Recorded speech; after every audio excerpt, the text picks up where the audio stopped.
Make sure to subscribe and hit that bell icon to be notified of my latest content. So a few days back, Apple had its WWDC 2017 and it showed us quite a lot of things. And one of them was iOS 11. So let's take a look at it, shall we?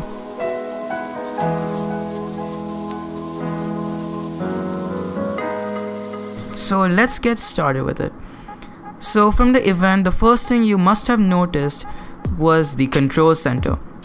The control center has been completely redesigned. It has a blockish design, and by the way, this phone that I'm using right now is an iPhone 6, which means it doesn't have 3D touch. But still, if I would hold on one of these icons, it still enables 3D touch, even if I'm not actually pressing onto the display. But that's sensible, because how would I use the control center without these? Alright, so whatever, suppose there's the brightness. I can control the brightness like that, the volume, and that's the music player over there, cellular options, night mode, then that's a rotation lock, that's your screen mirroring, and that's your flashlight. You can control it like that. And this control center, by the way, is completely customizable. So let me show you that. You have to first go to settings, and I would recommend that you search for control center because it's easier. So you get these various options, and you can add any one of these or add all of them if you want to. It's completely upon you. So for example, I want to add this, I can add it, and if I just do that, it's right there. I can remove it if I want to, just like that, and it's gone. So that's that simple. And I think the control center is pretty good. The looks of it though are subjective. I'm personally okay with it. Alright, let's go to the next one. So next up is, how do you look at your notifications? Well, as always, you have to swipe down from the top, but then you see that it actually gets you to your lock screen instead of the notification bar. Well, that no longer exists, and you have to use this for your notifications. Now I have no notifications, that's why I cannot see anything, but basically you have to swipe up from there and you can see all of your notifications, and I think it's an okay change. I don't see how it makes sense, but yeah, it's there. Alright, so next up is dark mode. So it's been quite a while that Apple has put one, so let's take a look at it. So for that, you have to go to settings. From there you go generals, you go accessibility, display accommodations. From there you go invert colors, and so you have your classic invert, which looks pretty ugly, but then you have your smart invert, which clearly does the job. But as you can see, the dock has been inverted. The settings app does look okay, but if I just quickly go to YouTube, you can see here that each and everything has been inverted and it's not working that well. But considering that it's Apple, things go slow, it's pretty acceptable. Some people might use it. So if you have not noticed from the event, a lot of iOS 11's looks have been inspired from the Apple Music. So if you want to go to Mail, it has that same kind of a design. And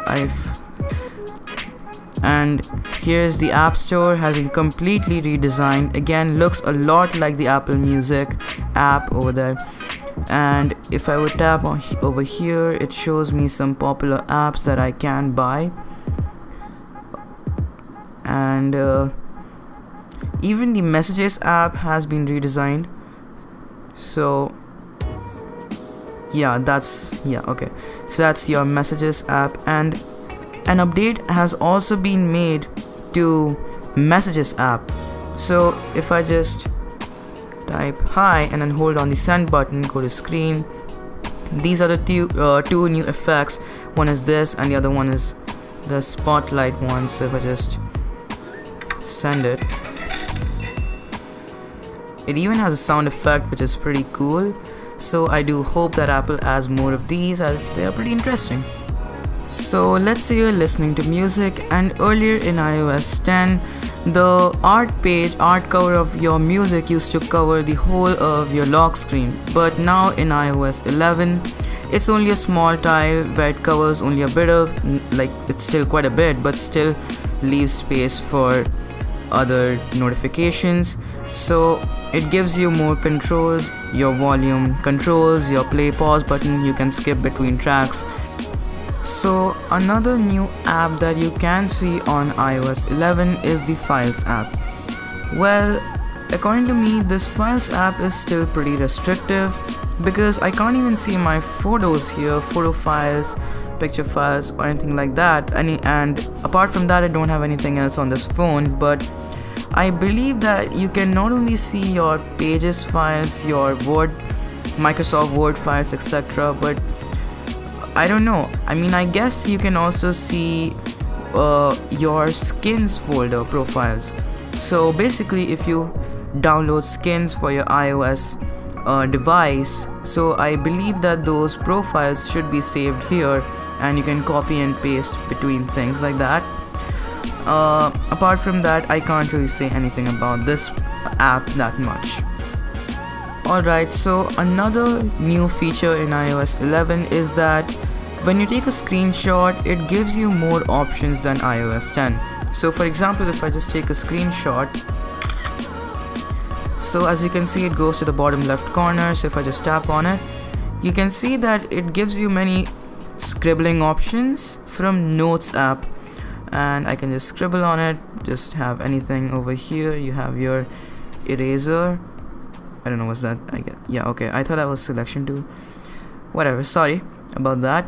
But basically you can select colors, and it's a pretty fiddly feature which I do like, but we are gonna scrap this one for now because that wasn't really good. So yeah. Alright guys, so that was our first look at iOS 11. So make sure to go iOS 11 on that like button and that subscribe button, and I'll catch you in the next one. Peace.